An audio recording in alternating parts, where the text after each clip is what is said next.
I'm sorry, but really, who would put cottage cheese among their top 5 cheeses?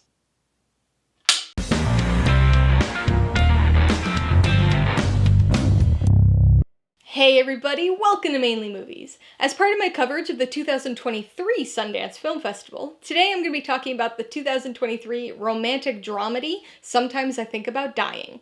If you're new here, please consider subscribing for a variety of movie-related content like reviews, rank lists, and trailer reactions. All my reviews include a breakdown of the pros and cons, my rating, and some tailored film recommendations, so be sure to watch through to the end of this video for all of that extra content. Sometimes I Think About Dying stars Daisy Ridley, Dave Merheje, and Marcia DeBonis, and was directed by Rachel Lambert. Based on the 2019 short film of the same name, which was in turn based on the 2013 play Killers, it tells the story of socially awkward office worker Fran, whose self-isolation is interrupted by a new coworker. It seems only fitting that my very first Sundance movie was Sometimes I Think About Dying. Compared to other film festivals, Sundance has a unique aura to it, a cross between independent quirkiness and film snobbery. Other festivals can certainly feel like that at times too, but there's definitely something different about Sundance's programming. When you watch one of these films, you just know it was a Sundance movie. There's a certain recognizable quality about these films.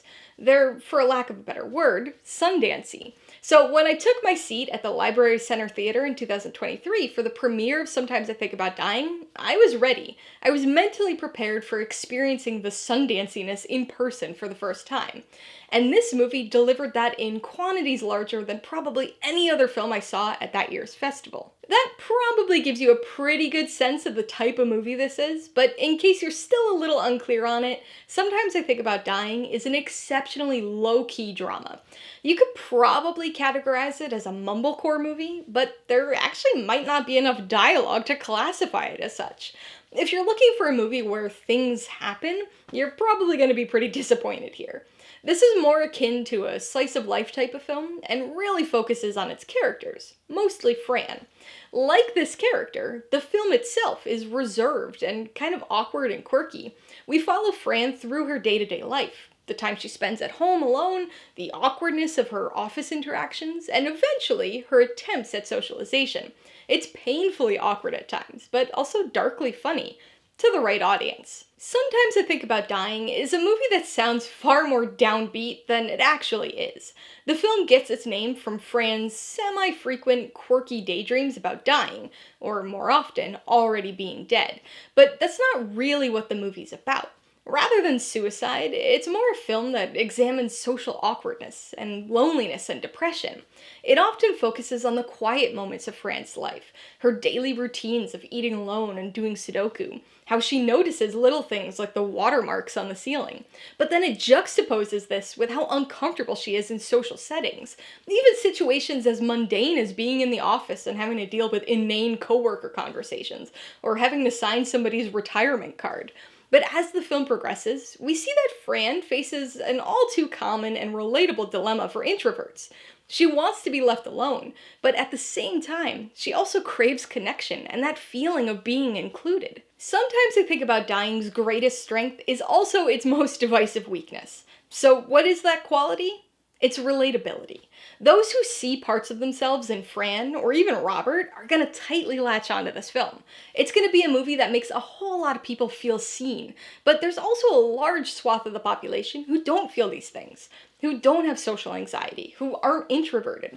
And because they're gonna be unable to relate to the characters, there's not gonna be anything that they can grab onto here. Because again, this isn't a plot-driven movie. It's a short film that was stretched into a feature-length movie. And when you're not absorbed by the relatability of the characters or their situations, you become very cognizant of that fact. Alright, let's talk about the pros and cons. The biggest pro is the relatability. As I mentioned before, there will be people, namely extroverts, who don't feel this sense of relatability at all. But for those who do, it's easily the film's strongest aspect. Whether you relate to Fran, Robert, or both characters, in part or in their entirety, the components of yourself that you see in them or their situation will help you connect to this film, which is inherently about disconnection. The annoyance of office interactions, the awkwardness of socially anxious dates, the desire to connect without being forced to participate, even just hating icebreaker activities. Whatever it is, if you can relate to these characters, it tremendously improves the viewing experience. On the con side, the biggest issue is how stretched this film feels. This is a common issue among feature-length adaptations of short films, and even though Sometimes I Think About Dying is barely 90 minutes long, it still feels like a short that's been stretched too thin. The characters are obviously the focus here, but there's just not enough meat to the story to keep it moving, with any momentum or sense of purpose. It starts off strong, and the ending has its charm, but there's a point in the middle where it just falls off. A connection to the characters makes this something that's noticeable but traversable. However, for those who don't find that sense of relatable connection with Fran, this too stretched fall-off might make it too hard to stick with the film to its end. Before I give you my rating and recommendations, I want to remind you that if you're interested in buying Sometimes I Think About Dying, or any of the other films I mentioned today, I do have affiliate links for all of them in the description below. I get a small commission from anything you buy using one of my links, so I'd really appreciate it if you use them, if you're in the market for any of these movies. I'm gonna give Sometimes I Think About Dying 3 out of 5 paws. It's a quirky, frequently relatable, and often darkly comedic look at social awkwardness, loneliness, and life. It's a slight film that struggles to maintain momentum, but one that will surely connect with its intended like-minded audience. I would recommend Sometimes I Think About Dying to people looking for a reserved, character-based dramedy. It's a fairly slow film, and not much happens plot-wise, but if you appreciate character-driven movies, you might like this one.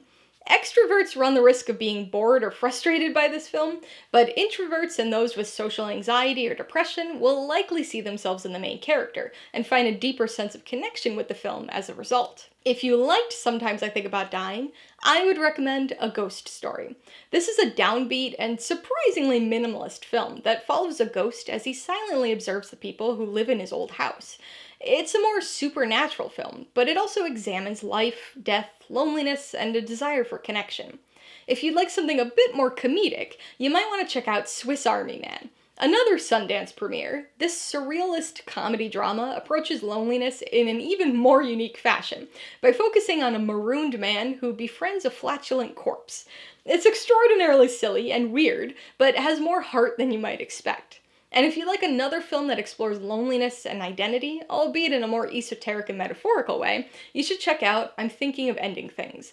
Not only does it share in having a dark-sounding name, but it focuses on a character who struggles to keep reality in check as hopelessness and discontent seep into their life. Alright, a couple questions for you guys. Number 1, have you seen Sometimes I Think About Dying? If so, what'd you think of it? And number 2, what's your favorite movie about an introvert? Be sure to leave your answers in the comments below so we can get a discussion going. Alright, so if you got some enjoyment, insight, or information out of this review, I'd appreciate it if you'd hit that like button. And if you haven't done so already, please hit subscribe while you're at it to see more videos like this. Till next time, this has been Alyssa with Mainly Movies, the way life should be.